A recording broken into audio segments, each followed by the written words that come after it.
The Premier asking for just one thing. If you are from Greater Sydney, now is not the time to travel to Queensland. Anastasia Palaszczuk forced to act after New South Wales recorded 30 new coronavirus cases overnight, all of them from the northern beaches, sparking a new wave of restrictions. From 1 a.m. tomorrow, Sydney-siders won't be allowed to enter Queensland unless they can get an exemption. Queenslanders have until 1 a.m. Tuesday to make it back, given the option of quarantining for 14 days at home. After then, everyone from a declared hotspot faced mandatory hotel quarantine. Police checkpoints on our border have been reinstated, checking hundreds of cars.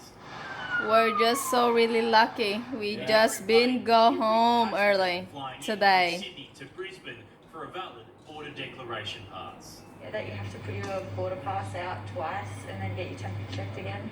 Some preempted the border changes. I was always coming home. I just moved it forward a day, just in case.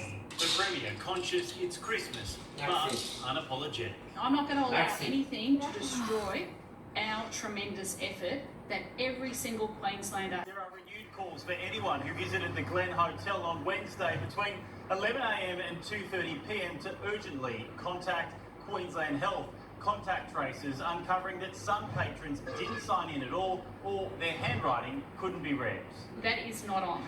It is simply not on. Pubs, clubs, restaurants and cafes given just 72 hours to implement an electronic check-in system or face going back to one person per 4 square metres, patrons forced to sit down. We are in a serious situation, so that means we must be able to contact trace at any step in time. Especially as the risk escalates for our state.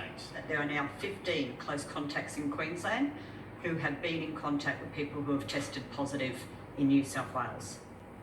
The Chief Health Officer, Jeanette Young, is still worried about traces of coronavirus being found in sewage water up and down our coast, concerned that those positive test results could mean we have an active COVID case in the community. And with so many of the restrictions on public places and in our homes lifted, there is a very real risk it could rapidly spread throughout the state.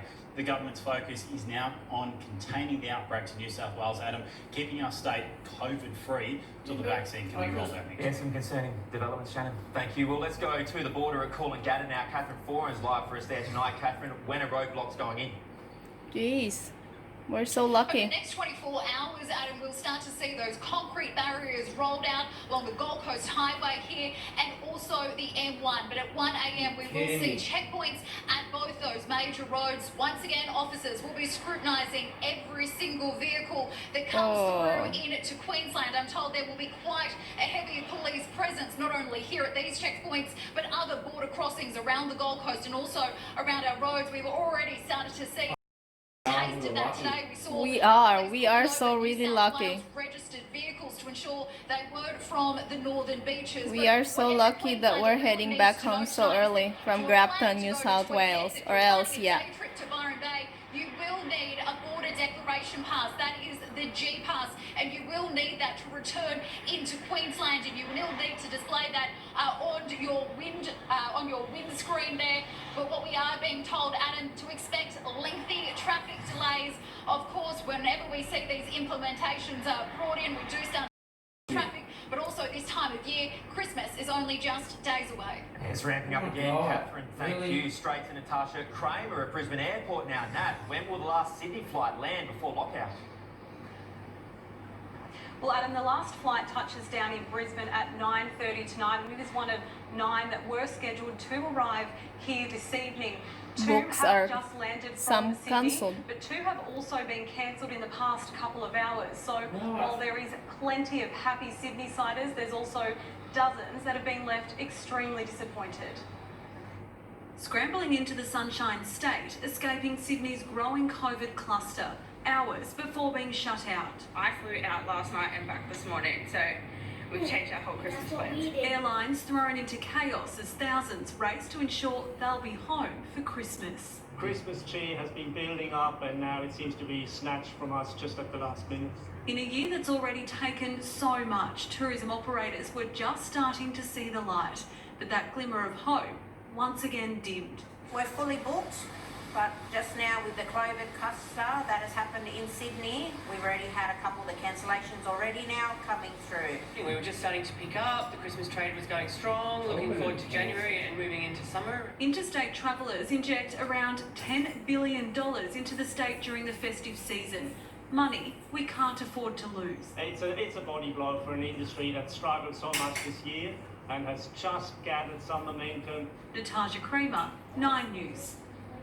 Tonight, Sydney's Northern Beaches outbreak is sitting at 68 cases, forcing new restrictions on the whole city, how many people can visit homes and eateries. But some living in the outbreak's epicentre now face a Christmas in quarantine. COVID on the Northern Beaches, and for the Van Bree family, that now means Christmas in lockdown. When you can't leave that front door, it's pretty brutal.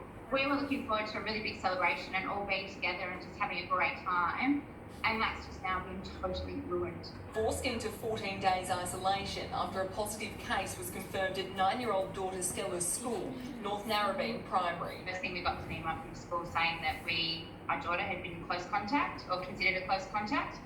And then we started getting the messages from Department of Health and the phone calls. And the call has gone out to hundreds of people, whether they attended Anytime Fitness in Avalon or Oceania Traders at Avalon Beach, considered close contacts their Christmas ruined. Right across the peninsula, this is day one of the lockdown. Empty roads, empty beaches, testing queues snaking for kilometres, and a community who just wants to get through this. Thought I'd do the right thing, try and keep myself and my family safe. At Eleanor Heights, Frenchie's Brasserie has been delivering meals to families in quarantine. Confit duck and some steaks and some local fish. We're a pretty strong community. We just want to help people. On the water, surfers made the most of being allowed out for exercise. Just went for quick surf and that's it. While on the street, a few people stepped out to stretch their legs. It's a little bit strange and probably even stranger coming up to Christmas. Others opted to join the just drove queue past to be all the tested. places Testing today. clinics here on the Northern Beaches have been swamped. Here at Warriewood, people have been waiting up to 3 hours to be swabbed, and there's no end in sight. This drive-through clinic will be open until 10 o'clock tonight. Day one down, and the Northern Beaches hoping it will only be 3 to go. Lauren Tomasi, 9 News.